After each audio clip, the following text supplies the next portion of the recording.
What's going on, everybody? Welcome back to the 2-for-1 channel. This is a bit of a different thing because we have a very special guest and we're revitalizing an old project. The Knicks Nook is back, but it's now a little bit something different. So I have Omar here with me, KingBaka22X on Twitter, New York Knicks News on Instagram. He's a big Knicks guy. I'm also a big Knicks guy if you have been tuning into our normal podcast, into our Instagram page. And we're here to just talk Knicks. It's a good time, we felt, to get into this conversation, start these going, because the first game is tomorrow. When this podcast is uploaded, it will be today against the Pistons, the third matchup of the two favorites out east right now. And we know how the first two matchups went. But before we get into that, we decided it would be a lovely opportunity for us to come and give our little bit of our backstory, share our origin stories, if you will. We're going to dive into the Nate and Omar comics section here and talk about how we really became Knicks fans. So I'll let Omar get us started here with, how did you really become a fan of this team and how hard was your childhood? You know, like when I asked this question, I was really wondering specifically about you because, I mean, as you can probably tell, the past 4 years the Knicks have been up. There's been a lot of new Knicks fans that have crept up. Like when we started back, like the mid 2015 to 2016, like those were the dark days. Like specifically for me, my sports fandom started in 2011. I actually wasn't a basketball fan to start at all. Like I was fully on football. Football? Are you a Giants fan then? Yeah, my first year was the 2011 Super Bowl. So okay. Started off. Yeah, I was very lucky. Now, but no, but from there, I think it was around like 2012, 2013. In elementary school, I don't know if they still do this nowadays, but like in elementary school, they make you like rent out a book for like a week and like read it, return. I don't know if that's still a thing. I had something similar like that where you're supposed to read it. I remember, the 39 Clues or 39 something series. I forget, it was a book series. There were a bunch of different colors. You never read those? Don't ask me anything about books. Not man. Books. Okay. No. There's someone out there who's gonna understand this. I pretended to read the entire series of the book in probably a day and a half, and I was like 8 years old. That's probably not possible, but quick little intervention right there. But anyway, Knicks?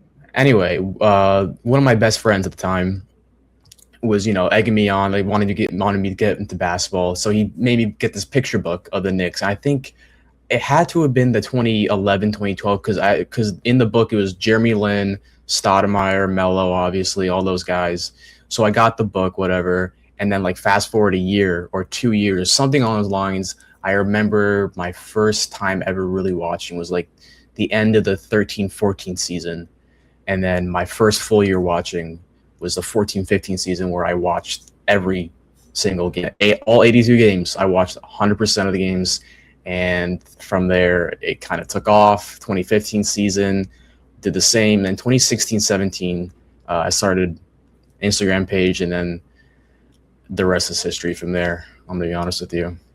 Not the best story, but I mean, I feel like everyone starts somewhere. I feel like the beginning of like the 2014-15 season was the main thing. Like that's my first year. That's my introduction to basketball. Not even the Knicks. Like that's just Langston Galloway. Like that was my point guard. Yeah, I remember a similar story because I was around the same time. My first season, like watching games, not regularly, but watching games. Like the first game I actually remember, and it's still my favorite call to this day, is the Knicks by one with 8.2 remaining against Chicago on St. Patrick's Day. Easter. That was the big. That was Easter. Oh no, that was it Easter? They were the green headbands. I thought it was St. Patrick's Day. I could be wrong. Against the Bulls? Yeah. Wasn't that Easter? But if it was Easter, St. Patrick's Day, whatever, the game where Melo hit the 2 clutch shots, Mike Breen went crazy with the bang calls, 8.2 remaining, Knicks by 1, whatever. And then the next season, the 2012-2013 season, was really when I started to hardcore watch the team when they were the 2 seed, when they were arguably, I would still say arguably the best team in the East, but they were the best team in the East. They had Miami's number that year. Like that was the first year I was watching every single game in and out. Like the Pablo Prigioni, I remember Chris Copeland. I remember all of those guys. Like the 2K teams are really what got me into it. The 2K12. Those days were really fun for me because those Knicks teams were really fun. I remember because I lived in Massachusetts, my first introduction to 2K was playing as the Celtics. As awful and gross as that sounds, I love Rajon Rondo. I have no idea why. I just did. But then, so my dad, being a big Knicks fan, is like, all right, you got to not play as the Celtics. Like, you can't be doing that. So then I went over Your to the dad. Knicks, and then, the rest is really history from there. So pretty similar story. We got into the team around the same time. I did want to to. add one more thing though, because you reminded me when you brought that up. When you said Carmelo, I don't know, I just popped in my head. The 13-14 season, the same friend that I was talking about, maybe get that book. He was there for Melo's 62-pointer, and I think that was the spark. I was like, oh, okay, I gotta lock in. I remember coming to school the next day in my Geno Smith jersey. And you're what? In my Geno Smith Jets jersey. I'm also not a Jets fan anymore. This was getting into insane lore, but yeah, I remember that so vividly. That's so cool. Being at a game like that is something you'll just never forget. What's the best name? What's the best Knicks game that you've been to? The best overall game, or like the most meaningful game? Most memorable, because I really don't have all that many. Most memorable game. I think the most memorable game, I'm gonna go memorable and meaningful. I was there for Melo's first game back at the Garden. It was OKC, cool. 2017, 2018, OKC, New York, and we won. Surprisingly, won. Porzingis had a great game. I remember that. Didn't he block Melo? No. Porzingis didn't play that game. You're thinking of opening night. Oh, yeah. They were in OKC opening night. They were in OKC. The game that he was in the Garden, there was no Porzingis. Michael Beasley had I think 30 or something. Courtney Lee had hit a clutch shot at the end, and the crowd was live. It was prime Russ, prime PG. It was a game. That was during Bees' real hot streak when he started going off. Okay. Yeah, bro. Yeah. Yeah. I feel like his hot streak was kind of the entire season though, to be fair. Yeah, but he had the stretch of 30-point games, and then against Boston when he had 30 on Boston from the left, and I picked him up on my fantasy team, and that was the last time I played fantasy basketball until this year. The Instagram page thing, you did remind me. I made a Lance Thomas fan page when I was probably 10 years old or something. And my first post, he liked it, and I felt complete. I made 3 more posts. I never posted again. Nice. But that one interaction, shout out Lance Thomas for making young me's night come true. I don't dream come true. I'm wondering what he's doing now. You know what? I'm pretty sure I looked it up recently. He was in the G League a few years ago. Really? He's still playing? I don't know if he's still playing, but as of 3 years ago, I think he was in the G League or something like that. I just sent Ron Baker a LinkedIn connection invitation, so I hope that he accepts that in the near future. Getting into the actual basketball, the Knicks did make a move after the deadline. Obviously, got Jose Alvarado, but on the buyout market, they bring in 22-year-old Jeremy Sohan, a former number 9 overall pick.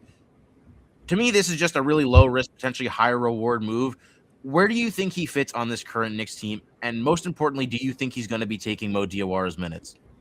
Okay, so for the first part, it's kind of hard to think that he's not gonna play, because first foremost, I don't see Sohan and Josh Hart playing many minutes together, simply because Sohan shooting, everyone knows, not a spacer. He's more of a 4 to 5, and I think Mike Brown, he's gonna be very playful in the first 10 or so games, but I think envisioning Sohan's role, I think he's going to be a backup 4, and probably depending on the matchup, I think he should experiment backup 5 minutes with Jeremy Sohan, because I feel like he's very versatile. He's 6'8", 6'9". Yeah, he's a 6'8", 6'9", but he's also a strong guy. Yeah, I feel like against certain centers, especially backup centers, you can really get away with him playing 5.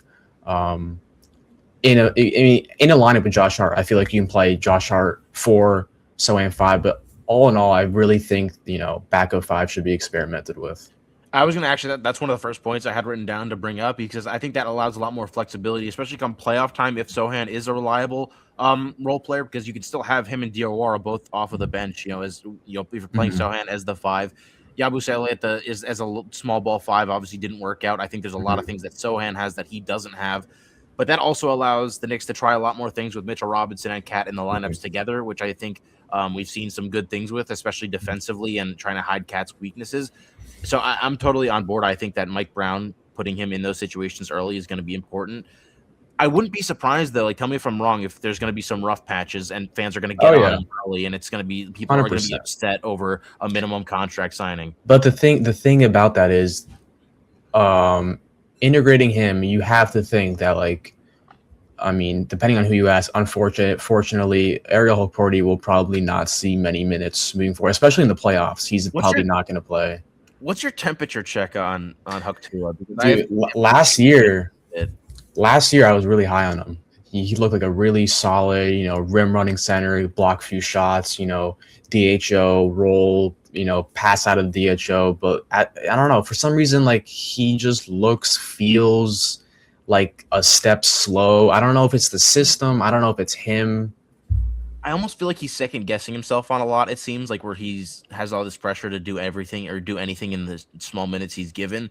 He looks afraid of the basketball to me at times where he catches Yeah, it down low. He doesn't know what to do with it. He's scared to shoot. Even when he does shoot, it's not like a confident shot.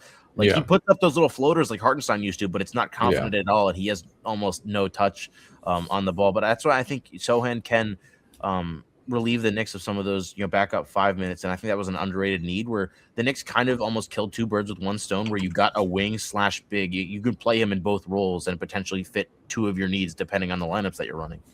Yeah. Also, like, he's 23. Like he still has time to be a normal center. I mean, and also like if he does turn out to be a decent center, I don't think any team going to be bidding for Ariel Hoporti. So you can retain him, develop him.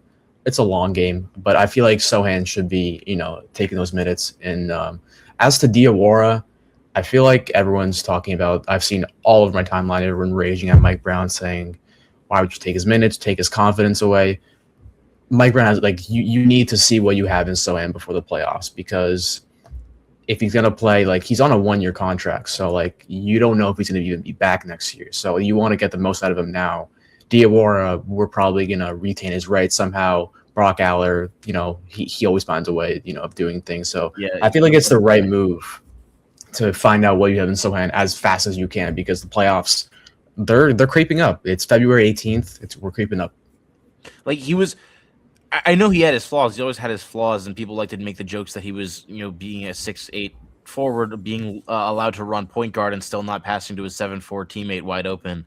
But I think a lot of that was the Spurs not putting him in the best positions to succeed. Whereas playing him at point guard, I guess that was to grow his overall ball handling and playmaking skills. But the guy was never a point guard. He's being played at point guard for basically the entire season.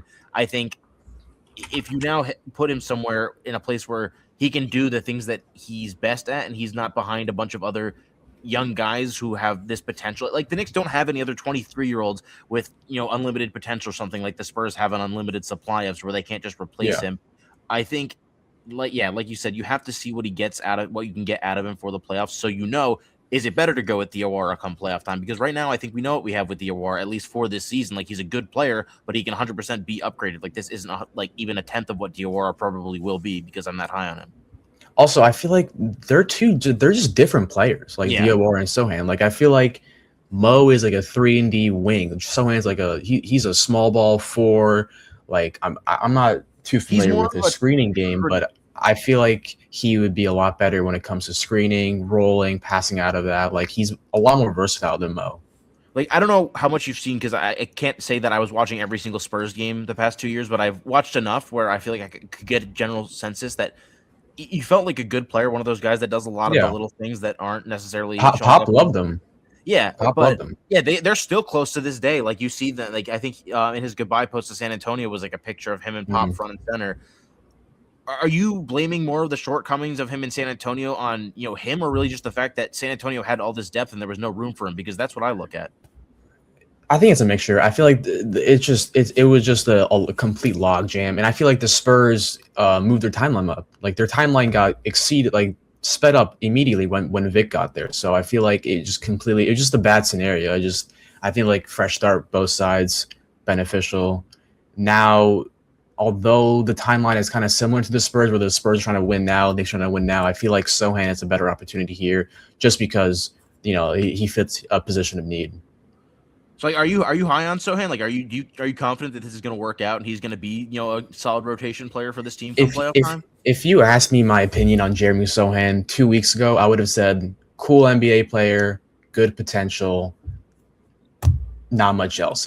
Here, I don't know. I feel I'm cautiously optimistic because I feel like the shot is going to be a headline. The offense in general is going to be a headline. But I feel like if he just chills in the dunker spot, gets a few offensive rebounds, because his offensive rebounding is, I didn't know this until I looked at the stats. He's 98 percentile with the Spurs the past 2 years when it comes to offensive rebounds. He averaged 6.5 last year, and 2.5 were offensive. So I feel like that he fits in what the Knicks have been trying to do on offense with a second chance point. So again, dunker spot, catch a few lobs, get bounce pass in the dunker spot, dunk, maybe transition, outlet pass, because he's a decent playmaker for his position. So I feel like they should utilize him that way. He's not a point guard, but he's totally more than capable passer. Forward and that can fit into the team. I feel like you get him in a screen and roll, pass to him on the low, and he can make a pass out of the pick and roll. I feel like, he can thrive there. He's a guy who I feel like I saw one way or the other that his screening was either really good or really bad. I could be wrong on that. I wish there needs to be a site to find out screening stats, because I'd love to know that. But hypothetically, on his ability with this team, you think that's a guy who can probably pass out of the short roll and either find something, in the in-between range, or even give it up to a teammate. The Knicks always have a guy open in the corner, whether it's, Mikhail, Josh, or OG. And, hopefully Deuce when he comes back for the playoffs. Obviously, that's going to hurt not having him for quite a while. But a thing that also Jeremy Sohan brings that is something I love about Jose Alvarado, and I think we've seen already, is the Knicks went from having 0 dogs on their team, really, in my opinion, to now having 2 guys who will go and punch someone in their mouth, which I think is really important when you're talking about a team that wants to make it far in a playoff series or in a playoff run, especially when you're going to come across a team potentially like the Pistons. I think adding a guy like Sohan to even have him on your bench matters a lot. 100%. I feel like it was the second game, Alvarado. Like, he got into it with Trent Wofford. Like, that's just what you want to see. Like, someone dirty foul on Mitch. Yeah, that's exactly what you want to see. So yeah, I mean, 2 dogs, Josh Hart. That's gonna be. Josh has his nights where he's a dog, and then he has the nights where I feel like he just lets, like, the Warriors game was an example where he just let them talk whatever they wanted to him, and then there's. When Josh first got to the Knicks, bro, every single game, dog. Obviously, you can't be a dog every single game of your career. It's impossible. But more times than not, I mean, if they can bring that side out, especially in the playoffs, it's a huge win. Is it the show's 2.5 Men, right? Is that the show? It's called 2.5 Men. The Knicks have 2.5 dogs, or is it 1.5 Men? I have no idea what you're talking about. You don't know the show 1.5 Men or 2.5 Men? I've heard of it, but I'm not the biggest show guy. This is the second pop culture reference I've tried to make that I completely forgot the title of. Someone will get it. Someone will get it. We can move on from Sohan, I guess. I think we covered most of our bases there. Something that came up earlier today, just talking about the future a little bit, was Jalen Brunson, and obviously his contract extension, the big pay cut he took. But now there's the interview he just did with Vanity. He was quoted as saying, obviously, we'd love for them to do right by me. I think anyone would. I feel like I sacrificed, talking about his upcoming extension, which he'll be eligible for in 2028. We just signed his other contract extension, so I thought it's a little weird to be getting into this conversation right now. But, I mean, first off, what are your thoughts on that? Like I think Brunson's in the right completely for saying that. Like, I can't blame him for saying that. I mean, yeah, we talked about it earlier before we started recording. Like, they made it seem like it was eligible this summer, and I was like I didn't even know. Like, I didn't really read too much into it, because I mean, it's just talk at the end of the day. But either way, like, 2028 is a long year. That's 2 full years. Like, that's 2 full playoff. That's 32 playoff games that the Knicks are potentially going to go on. So it's a long way away. And hey, if we end up winning the thing, who cares? Yeah, I think to be talking about a contract extension after he just got a contract extension last summer is a bit premature, and that's kind of just the New York media. Right now, until otherwise, I am of the precedent that you pay Jalen Brunson whatever he wants when time comes, even if he's a 33-year-old undersized point guard.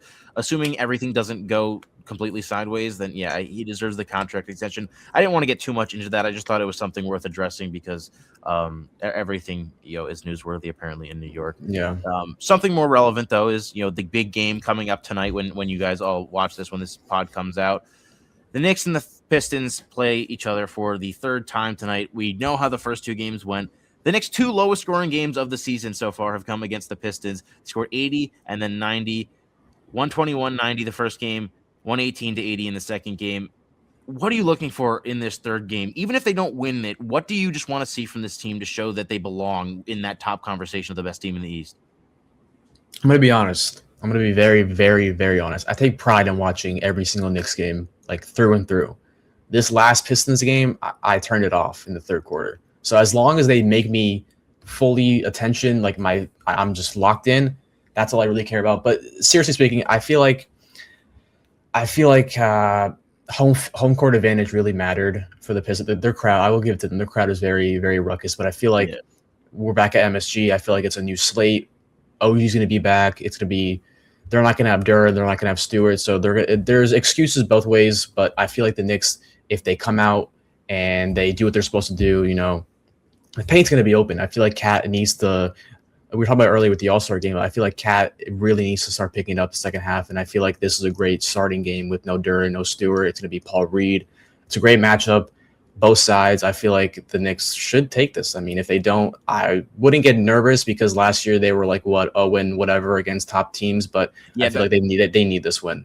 Yeah, I'm not as worried about the 0-3 would suck, but I think if you go 0-3 and you still show that it's a really close game and you lose by like a possession or two, that's different. Yeah. If this team goes out and gets steamrolled again, I'm going to be concerned. Like, I hate to be the person like, oh, I'm going to panic. Like, I know it's the regular season, but to me, the physicality has been the biggest difference, and them just basically they have bitched the Knicks. Like, that is what it's been through two games. Even when they were doing like the Celtics last year and like the Cavs last year, felt like it was just better shot making, better overall, team chemistry, better, just execution of playing basketball on offense and defense. Whereas the Pistons just feel like they actually like have some ownership in the Knicks' heads right now when they play them. The Knicks just completely forget like everything that they've been doing all season. They stop moving the ball. They stop giving any effort on defense. They stop getting out in transition and getting buckets, which is one of the only ways their defense has been, in the top half of the league still. And it just feels like the Pistons kind of make them play their game, and the Knicks aren't very well equipped to play that game. So if they come out here and they can show that they can at least, trade punches with the Pistons, I'll be a lot less concerned heading into the playoffs than it would be if, 3 straight beatdowns, then you play them they play a fourth time, don't they? Oh, yeah, they should. Yeah. Well, I think, you nailed it with the physicality. I feel like that's just their entire reputation. I feel like, honestly, it's hard to ref Pistons games because they're just so physical. So, like, especially the Knicks, like, because, like, they want to, try and combat that. But, like, I feel like if they overcome the physicality, again, bring up Stewart and Duran again, less physicality. I'm assuming Cat will be guarded by Tobias Harris, which he's a good defender, but I feel like the Knicks really need to punch the Pistons tomorrow or today. Did you see? I think Brunson said at the All-Star game, he said, "What's I know you're going to bring up the counters for Cat." Yeah, the counters for Cat. Be under 6'8" or whatever he said. Yeah. Be physical with him. He's not wrong. He's not wrong. It's just kind of funny that he said it out, and he said what every. Well, I also feel like it's just kind of public knowledge. I mean, everyone kind of knows. But I think hopefully the All-Star boost, their All-Star break was a nice boost for Cat, like you said. Going into this game, they're not 9-1 in their last 10 because they were after the 2-9 they went on the 8-game win streak, and then they dropped 2. I think they're I think they're 11-2 over there, or 10-2, 9-2. It's something too because they lost to the Pacers, obviously, but I know the Pacers lost, and then they lost to Detroit, obviously. Oh, that was after the 2-9 spell. Yeah, that was just 4 games ago, actually. Okay, so how many wins do they have then? So it's let's 1-1 or 1-0, 1-1, 2-1. I think it's like 11-2. How long was that win streak? The win streak was 9 games. It was 8 or 9. 1, 2, 3, 4, 5, 6, 7, 8. So yeah, they're 10-2 in their last 12. So yeah, after going 2-9, 10-2, I feel like it's a brand new slate. That's why I'm not gonna panic or say I'm panicking yet, because what this Knicks team has done is that they've shown a resiliency to bounce back from adversity. When things go south so far, they have answered back with firepower. They've come back and shown who they want to be, and I think that's a big thing. I think that's a reason why I think they can beat any team in the playoffs. When it comes to the Eastern Conference, I'm still I guess maybe biased, but think that they are the team to beat in the East until the Pistons prove me otherwise. Again, if it's another blowout in this third game, that might change a little bit. I don't know if I can really stand on two strong feet on that take, but like it just, I guess, are you still of the party that thinks this Knicks team is the team to beat out East? Is my question. Well, yeah, I kind of wanted to add on to that. I feel as though the Pistons, don't get me wrong, like they're great. They're having the best year of their franchise since whenever. They're have a top 15 player, top 5 point guard potentially in K Cunningham. But I feel like just roster, I feel like their roster last year is just infinitely better than their roster this year. Like I feel like the loss of Schroeder, the loss of Beasley, it's really. I mean, they have Karis LeVert, but bro, I don't know if you've seen Pistons Twitter. Karis LeVert might get murdered like on the street, and they wouldn't care. He's not safe. Like he can't go. Duncan Robinson's been awesome, and I think he's kind of helped replace the Beasley thing because he's been arguably even better than Beasley. But the Schroeder one's a good point because Schroeder was one of the guys that absolutely killed the Knicks down the stretch of the playoffs last year when they needed a bucket. He was the guy and he hit that game winner in game 3. Game two, and I was there. So the Garden, because the Knicks didn't lose in Little Caesars. But undefeated in Little Caesars, by the way, in the playoffs. Yeah, shout out them. But they don't have a second ball handler. Like Dennis Jenkins is cool. They don't have Jaden Ivey anymore. They don't. Are you scared of like Dennis Jenkins? I think is a good player, and I'm really happy he's having all this success. Former St. John's guy. I still think a guy like that is going to struggle his first time. Yeah, he's one of those guys that'll give you a game. That's pretty much it. They'll give you a game, like a campaign game where he just completely takes over, and that was magical. And that he just sold his soul. I will never forget that 21-0. I was at that game. You were? Yeah, that's. I didn't even say the most memorable game that I was at, but that was at game 1. I feel like I know. I feel like you texted me like I'm going to the playoffs, and like we had like. I went to game 1 or game 2. You went to game 1. Yeah. Because I remember game 1, I felt so miserable. I was there with my brother. I was like, "This sucks. This actually sucks." And then everything just completely turned around. Yeah, that was crazy. It was also game 1 of the Sixers series too. So those are the only 2 playoff games I've been to. I wish I went to that Sixers series. That series was crazy. I went.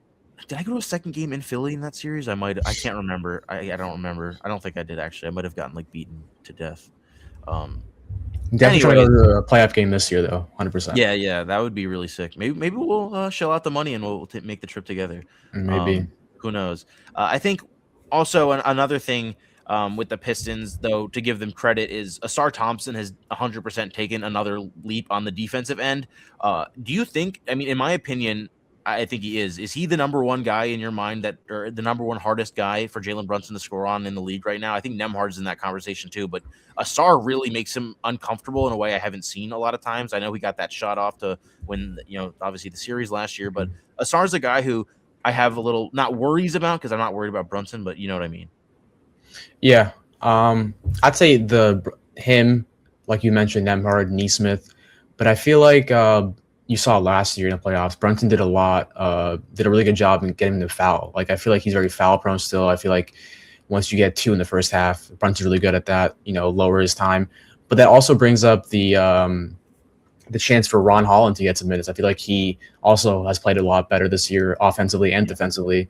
Last year in the playoff series, he played game 1, game 2, but after that, the Knicks said, play him if you dare, but like, after that, he didn't play many minutes. But I feel like this year you're going to see a lot more Ron Holland.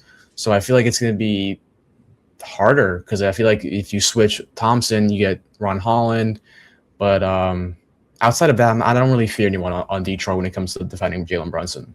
Yeah, I think, again, the one guy that really actually brings fear into me on the Pistons is Cade. And I still think Cade has some inexperience. And I know that, like, when Cade is on, it's really like he is one of the hardest guys in the league to stop because he's such a threat to score or pass. Like, he will make a pass that no one else on the court sees and find, Dennis Jenkins or Duncan Robinson wide open in the corner, the top of the key.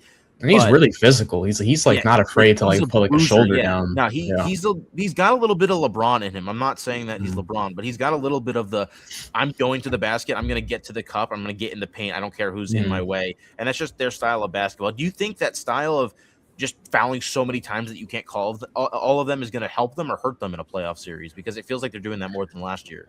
I mean, as as up in the air as this sounds, I feel like it just depends on who's reffing the game, to be honest. Because I feel like one game, I mean, you saw in the playoffs last year, like one Yeah, the game the OKC. whistle, yeah, one game the whistle's going this way, one game's also going that way. Like in the playoff series against the Pistons last year, you saw a controversial Tim Hardaway call.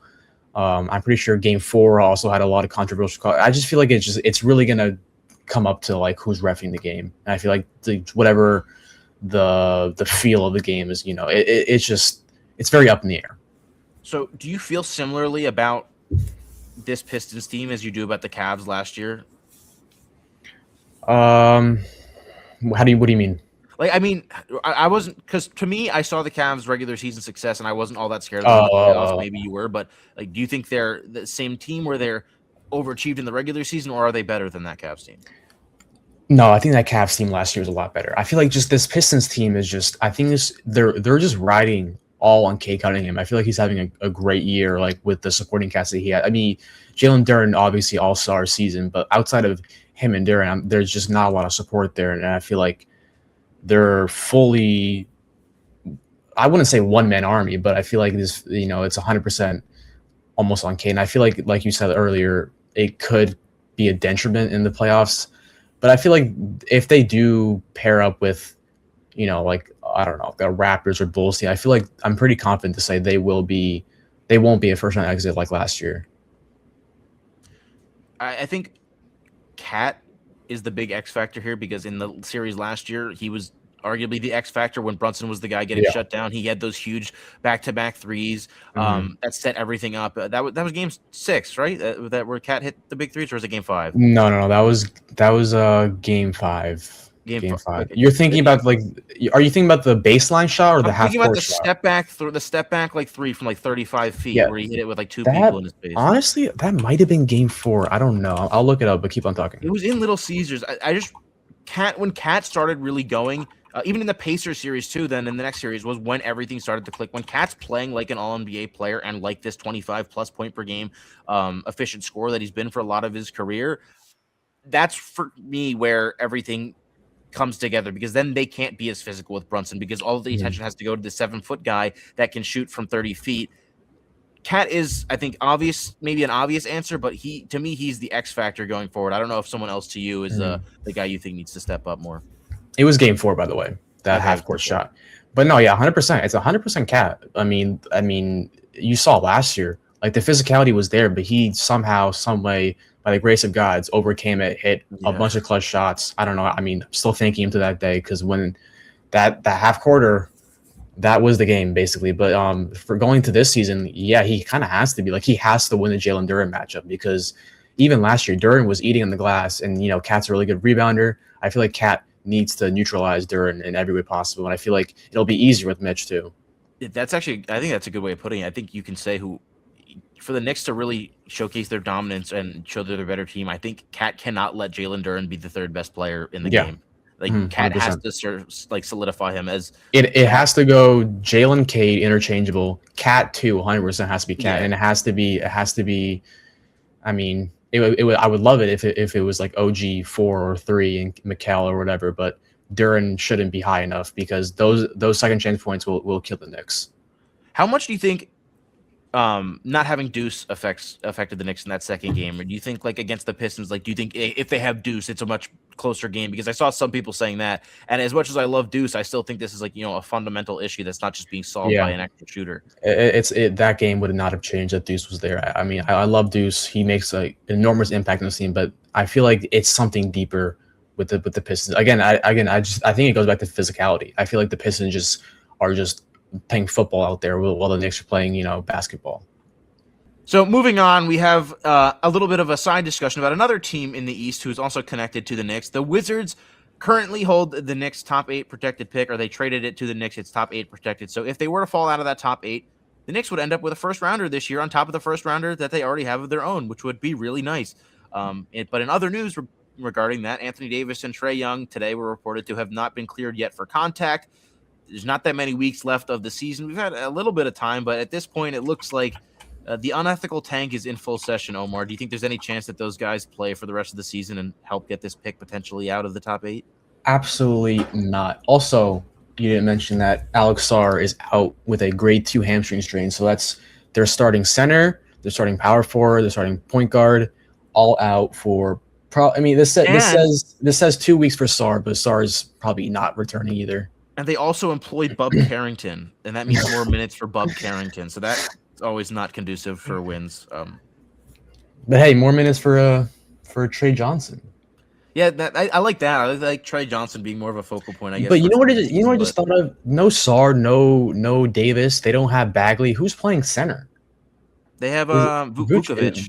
Yeah, but who's behind them? Is Anthony Gill still on the Wizards? Like, they still have yet to cut him, right? Like, I'm pretty sure he's still. Yeah, maybe Anthony Gill can play some small ball 5 minutes. This is not financial advice, but if you are a betting man and you see any capable center versus the Wizards, please bet they're over because they are starting. You're right. Anthony Gill is their backup center. Oh my God! I was saying that as a joke. Literally, it's Vucevic, Gill, and then. So after that fun little stretch they had, and then they traded CJ. I have not tuned into like a single. You know what? I vaguely remember someone bringing up. Jameer Watkins. He played center a game recently. I forgot. I think it was against the Hornets. I want to say. Well, I saw he played center, and he's 6'4", I think. I saw the Grizzlies running. No, he's 6'6". The Grizzlies were running like a 6'4" guy at center the other. Don't the Grizzlies have Koloko? Yeah, maybe. That doesn't sound inaccurate. No. Fox. He used to be. Okay. He's been around the block, so I don't blame myself for knowing that. Zach Edey's not alive right now. I don't know where Zach Edey's. Edey's not playing. Obviously, Jaren's gone. I think this brings forward another conversation though. We talked about it on the other pod, but what do you think about these teams unethically tanking like this? They're just holding out their players. We talked about, or Adam Silver and the rest of the league has talked about just the overall stigma around tanking and ways to potentially solve it. Do you see this as a real issue? Is this something that bothers you watching a team, piss away their chance of giving up their pick to you? Yeah, I was talking to my friends about this over Super Bowl weekend, and they were like, they're casuals. They watch, but they don't watch. Yeah. But they had the same issue. They had the same concern. Whereas what the hell do you do? They were talking about completely abolishing the draft, which I think would be horrible. They were talking about I think it was someone. I think it was Bobby Marks. Someone brought up the aspect of having a certain threshold in the season where the odds stop, and then from there on, the bottom X teams their wins account for who finishes higher. I hate that. I hate the wins. I feel I think it's the thing is. Let's be honest. In 2K, we're doing the same thing. We're tanking. We're doing the same thing. But this is real life, and I feel like you have to get really, really creative in order to fix it. I don't think this is going away. I think you need to be really creative, which is why I can't really dismiss any crazy, concept to fix it, because you need to be creative. There's no clear answer is just one of the issues and why people have been struggling to, come up with a potential solution to it. They talked about abolishing the draft and having teams bid on players, but that would turn into a baseball situation, probably worse than that, because you have, just the top teams in the league all being able to spend money, or, however, just the bad teams, I guess, will sometimes have cap space, but it's going to get really messy. Whereas the minute the Lakers free up any money, the Lakers are automatically going to end up getting the first, overall prospect. They're always going to go to big markets. Small market teams would be screwed. I don't like the point system because I think giving losses or points for wins past a certain point is just really weird, and you're making it too confusing for the casual fan. You said, your friends who are just trying to watch the game and enjoy them. I think, to me, the one possibly feasible idea was the eliminating draft protections, which was said to be on the plate. What do you think about that? The NBA just completely getting rid of being able to, put protections on your pick. I didn't hear that. Can you explain more? Yeah, well, I think it's pretty much just going forward. You cannot put protections on pick. It's just you trade a first or you trade a second. There's no protections on picks anymore. So that way, if you have a team like the Wizards who are top 8 protected, instead it would just be a normal first rounder, and that would also kind of change the trade market. But I think that might be one of the only real solutions to get these teams from just completely taking a nosedive at the end of the season to try and stay within their protections. So kind of, what football does. I feel like we're entering a new era of this like tanking, the draft, stuff like that. Because like, dude, the lottery is, I don't know about you, but I feel like the lottery and the draft is like one of my favorite parts of the season. Like I think love it's that. exciting. So I feel like if we're stripping that in any way, I'm not a fan. But the protection, it's interesting. I feel like it needs some kind of experimenting though. You can't just like cold turkey it. Yeah, because the thing with that is it doesn't actually change anything fundamental about like the sport. Like it's just really, transactions are a little different, and I think people would adjust. But also a lot less confusing. Like the protection, that's what's like big to who me. gets who gets who. Like sometimes like 3 teams have 1 pick, and like whereas it's confusing. If you're doing the point system, you're going to confuse the casual fan. If anything, if you want to get rid of protections, I don't think this would be the reason to do it, but it would probably clear up a lot of the transactions that happen because you could follow draft picks a lot easier. Whether they'd eliminate current protections, I don't think should happen. Like that would be kind of crazy to just say like, oh, if you have a top 25 protected pick from this team, it's actually just a first rounder now. That would be a little crazy, but I think you can start it like going forward maybe. But yeah, like you said, there'd have to be a way to test it, but it would be really difficult to try and like test everything out. But like this Wizards pick is not like Knicks fans should not have any hope that this Wizards pick is going to convey into a first rounder. We're gonna get 2 seconds and we're gonna like it. Yeah, pretty much. Well, they do have they have their own first, so then it'd be, is it 2 seconds this year, or a second this year and then a second next year? I think it's 2 seconds next year in 2028. Okay.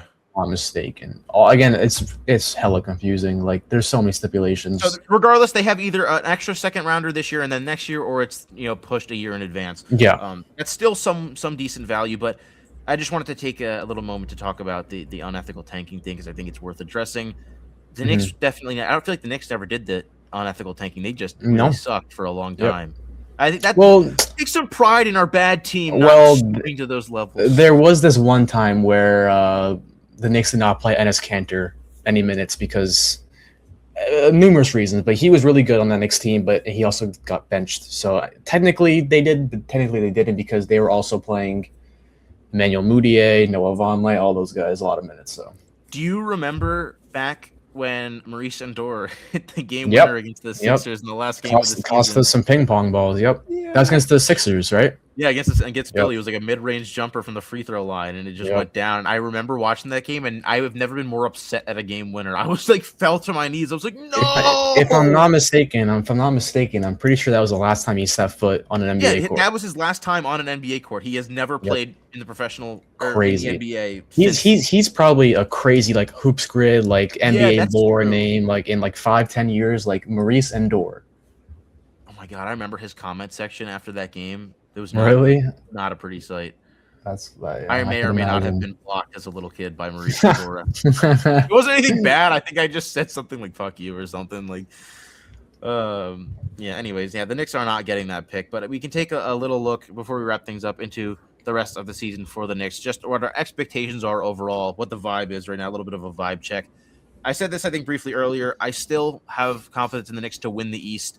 Is that kind of the same sentiment with you? Like, are you still expecting them to go to the finals at the end of the Eastern Conference playoffs? Yeah, I think if I had to put money on it, I would go Knicks. Although obviously it's hard to deny what Cleveland's has done in the deadline with James Harden. Although, I mean, like James Harden's is a very polarizing player. I am so out on James Harden ever making a difference in the playoffs ever again. Like he's very polarizing, but I feel like if you throw 100 shots, like something has to go in eventually. I feel like James Harden has a lot of playoff appearances, a lot of opportunities. I feel like this. I mean, I feel like we said this a lot, but this might be his best opportunity. Other than the Cavs, every year it's his best opportunity to win a championship, and then it never happens.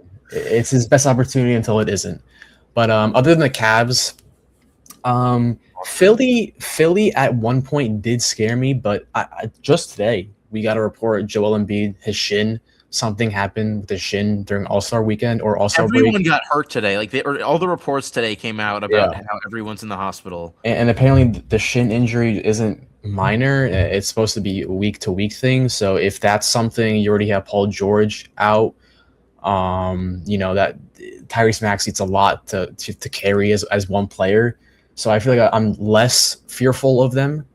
But you said Boston. I'm not entirely fearful of Boston, to be honest with you. Yeah, I really that's what I was asking. I don't know how you felt with Tatum coming back. Personally, I think they're rushing him back, and I hope this doesn't go poorly for him because I never want Yeah. to see players get hurt. But Yeah. this just reeks of a bad idea to me for Yeah. Boston to rush him Yeah.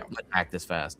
Yeah, 100% agree. Even just talking as if he doesn't, I just don't see what they have. I mean, especially with Vucevic, he's not food in the paint. Jalen Brunson spam pick and roll. I thought that getting the Anthony Simons trade was bad. Like I straight up did not like that trade because I thought right now for what Boston needs, Boston so deeply needs another guard scorer off the bench right now. That's why I actually said that I thought Chris Middleton might be a good buyout option for them if he ends up getting bought out by Dallas, because I think they weren't in the second or first apron, so they can still sign people to more than whatever the certain amount is, or above the MLE. But if Boston gets him, I think that might make them not scarier. I'm not scared of Chris Middleton, but I still think, like, I look at Boston as that team that's still missing a piece. Like, they're not nearly as complete as they've been in years past. And I'm also not super reliant, or I'm not super trustworthy of Jaylen Brown to be a number one option throughout a whole playoff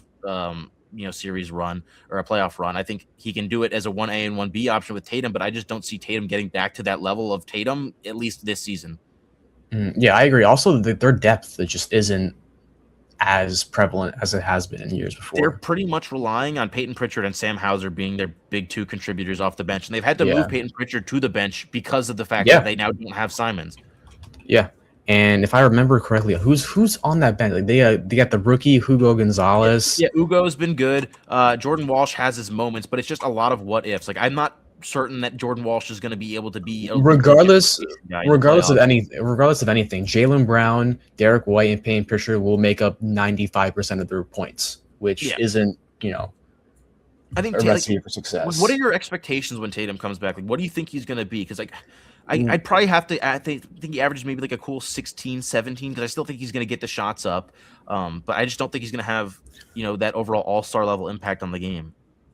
Well, me personally, I don't think he's coming back this year. Like, I feel like we're going to get a report like in a couple of weeks, in a month, saying after further evaluation, yada yada yada, he's not going to come back. But if he does, I feel like they might get out of the first round, but I don't see a serious push, So they're not like you're more worried about a team like Cleveland then right now than you are like 100%. I think if we were to rank them in terms of threats, I think it would be Detroit or Cleveland 1 and 2, and then Boston, and then Philly. Milwaukee. Unless I'm forgetting something. Milwaukee, bro, I'm so good. I'm so good on Milwaukee. They'll be lucky if they make the play-in at this point. Maybe Ousmane Dieng can actually carry them though, and they'll somehow. Ousmane Dieng. Yeah. I might be a fan of him because I might be trading for him in fantasy. So fantasy, damn. Yeah. I remember he was drafted by the Knicks technically, and then he was. Knicks drafted like 3 players that year that didn't suit up for them. Didn't J-Dub technically get taken with the Knicks pick? With the Knicks pick, yeah. No, it was J-Dub, yeah. But then we drafted Duren and we drafted Dieng. The other one that hurts the most still to this day is Jamal Murray. Yeah, that was the Bargnani trade, or Bargnani or Melo trade. I think that was the last pick from the Melo trade. What was the Bargnani trade? Bargnani was Jakob Poeltl. Oh yeah. So that one I'm not losing too much sleep over because Raptors fans are losing sleep over Jakob Poeltl at this point. Yep, they very much are. But I think unless you have any other burning hot takes to get off your chest here, I think that can conclude us for episode number 1. I guess. I think that was a very solid opener, and I'm excited to continue. Yeah, so make sure if you are already following our other socials, you now still follow our socials. We're still going to be on the same platform, all going to be posted to 2 for 1 on the main podcast stream and on the YouTube channel. But also go check out Omar's Instagram, his Twitter. That'll all be linked nicely for you in the description. And that'll do us for our first episode. We'll try to get back to you bi-weekly. Maybe we're going to have to see exactly how often we can record. Maybe we'll be weekly, maybe 2 times a week, maybe every hour we'll actually post a podcast. We'll get back to you soon on all of the details, but thank you for tuning into this episode. From Nate and Omar, that's it. Hope you all have a great day. Peace.